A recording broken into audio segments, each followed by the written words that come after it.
I'd like to tell the story of the honeybee, as I know it. The honeybee is a female entity, a grandmother. The workers, the maidens, they're all female. If you see a bee flying around, she's a girl. She flies 3 to 5 miles from home to visit flowers, bring home nectar and pollen, bring home water and minerals to support her family. The food she brings home will feed sisters of hers that she'll probably never meet. Food that she eats was brought home by sisters of hers that died before she was born. The worker, the maiden, she lives 5 to 7 weeks. When the queen lays an egg that's going to grow into a worker, the egg hatches and the larva moves around, eating the royal jelly, and then pupates and grows into a full-grown bee with the cell of the honeycomb capped with wax. When the bee is totally done developing, she chews through the wax cap of the comb and emerges, a full-grown bee. And she enters a series of jobs in her life. She'll go through the colony and she'll help to clean the hive. She'll help to regulate temperature and humidity. She'll feed the young and care for the young. She'll feed and groom and care for the queen. And then in the last 2 or so weeks of her life, she'll stand guard at the door and act as the immune system for the superorganism. She'll forage. When she's foraging, she knows that most likely on one of these foraging flights, she will die. She's glad to do her work. You can see her.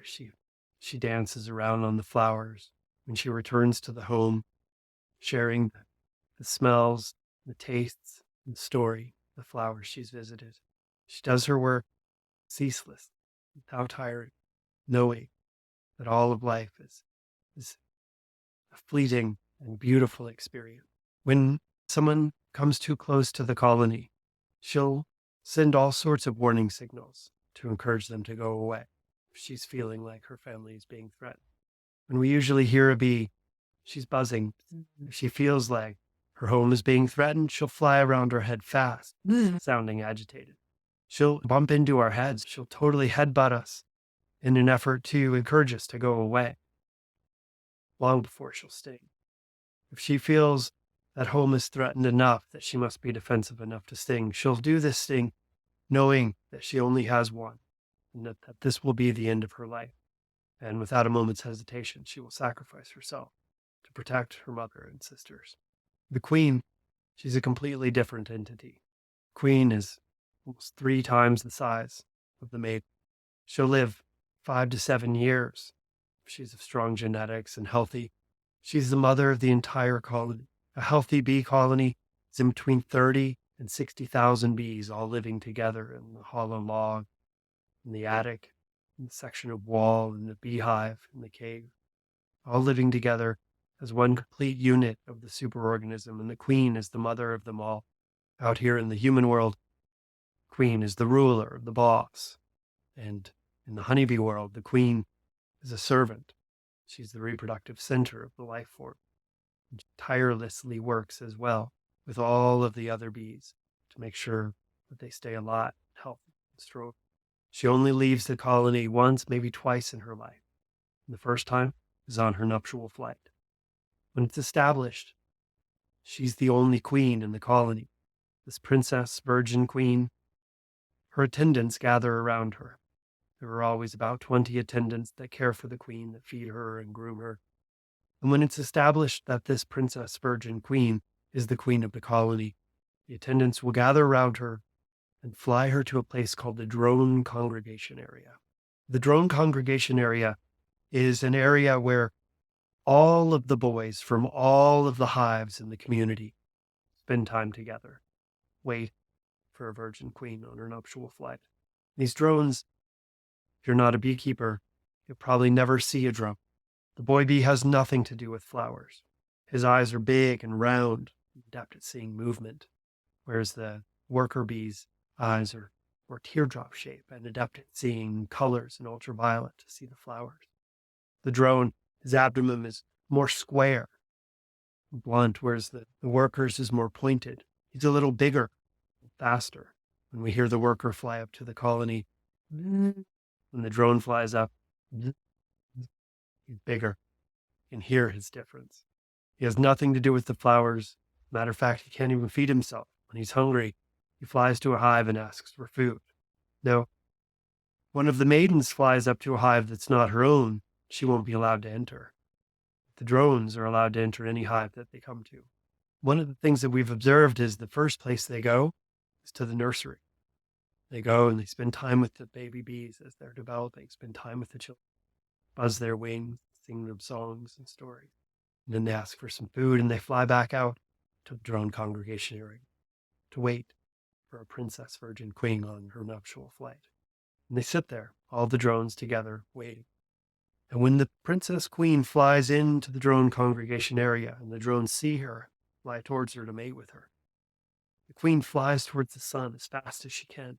The drones chase after her to mate with her, and the attendants chase after her and begin to fight off the drones. And as the attendant stings the drone, the attendant dies and the drone dies.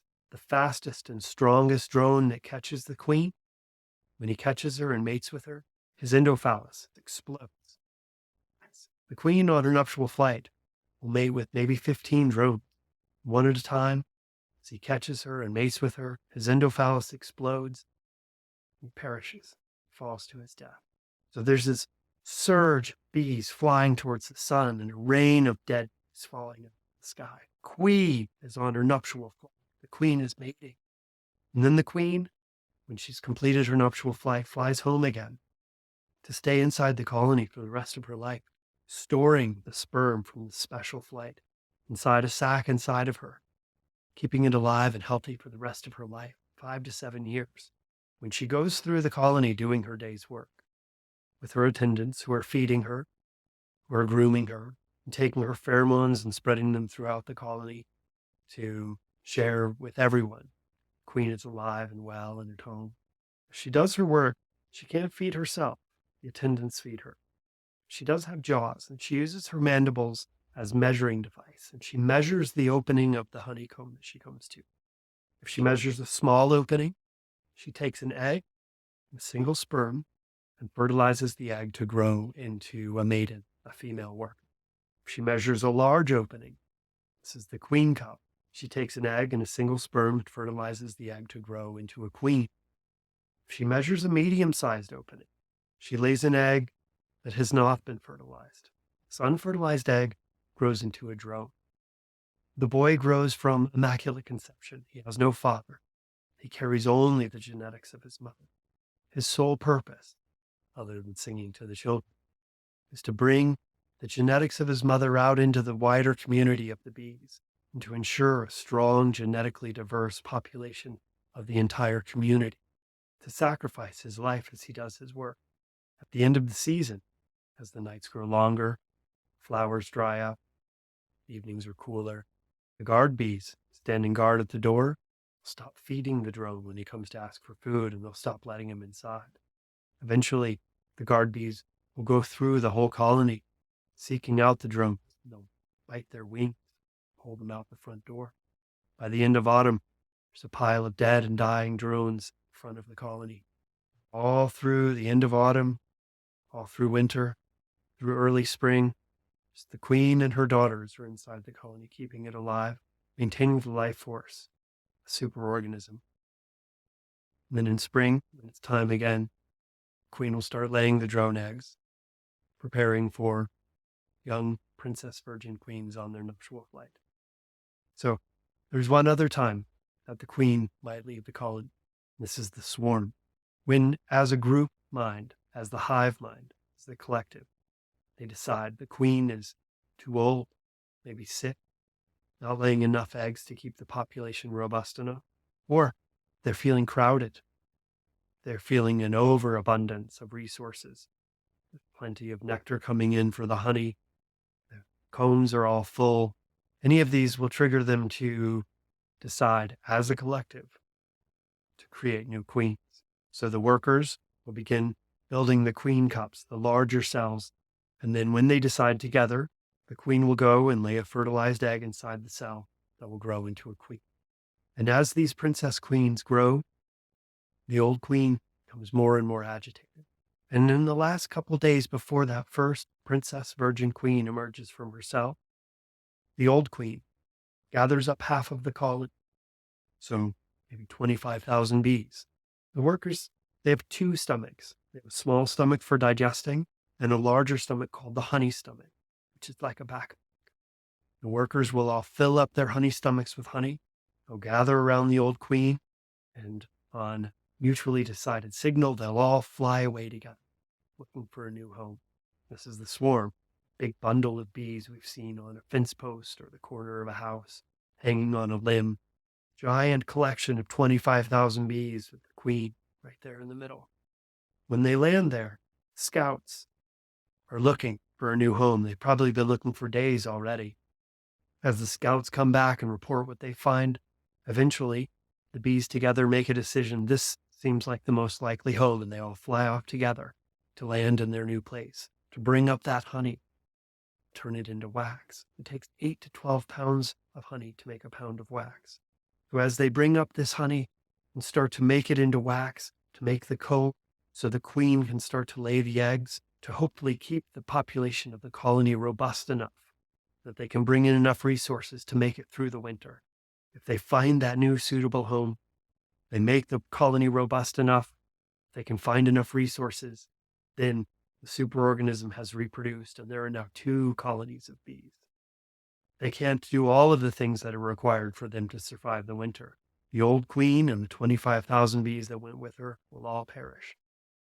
Meanwhile, in the established colony, where there's comb, there's eggs, there's brood and capped brood, there's nurse bees, there's workers out gathering, there's plenty of comb, hopefully there's honey, pollen, and it's established as a safe place. Here, the Princess Virgin Queen emerges from her cell. And as she emerges, she does something called piping, this high-pitched, squeaky, raspy sound. And you, as the beekeeper sitting next to the hive, you can hear her piping. Queen, the Princess Queen that has just emerged, she pipes, and her sisters, still in their cells, pipe in response. There's usually maybe about 10 queens started at a time. And as this first emerged Princess Virgin Queen hears the other queens piping in their cells, she moves through the colony to find her sisters. She comes to them and stings them to death through the side wall of their cell. 2 of these princesses emerge at once, battle till there's only one queen. And when it's established, there is one Princess Queen in the colony. The attendants gather around her and they escort her off on her nuptial flight. The cycle continues. The honeybee is such an amazing creature. Yes, she's an insect individually. Additionally, many scientists acknowledge that the insect of the individual is an insect, and the collective, the superorganism, fits most of the criteria to be considered a mammal. The honeybee has a mammary gland. She cares for her young. If you view the colony as the life form, and you can see the comb inside as this internal skeleton that she has created from her own resources. She has hair. She regulates her body temperature. They keep the area around the queen 90 degrees Fahrenheit year round. In the summer, they bring in water and they fan it for evaporative cooling to cool the colony down. And in the winter, they eat honey and they shiver. And the friction from their shivering causes warmth. And they rotate in a toroidal shape to continue to make sure that they're staying warm enough and the queen is staying warm enough and any brood is staying warm enough. The honeybee is a sacred creature. She cares for life. Her whole experience, her whole existence is life. She is the reproductive center between the flowers. She brings that life force between the flowers so that the plants can reproduce. She doesn't eat the plants. She only lives on the gifts of the plant. When she comes into the flower and rolls in the pollen and flies to the next flower and brings that pollen with her and fertilizes the next plant, the excess of pollen is offered to her as a gift from the plant, which she brings home as a protein source. Plants entice her in with the sweet liquid nectar that she brings home and dehydrates, condenses down to the syrup of honey. She gathers sap from bushes and trees, adds her own enzymes, and creates this amazing medicine called propolis that she lines the inside of her hive with. That makes it a cleaner and more sterile environment. She makes a mound of it at the front door so they clean their feet off as they come in.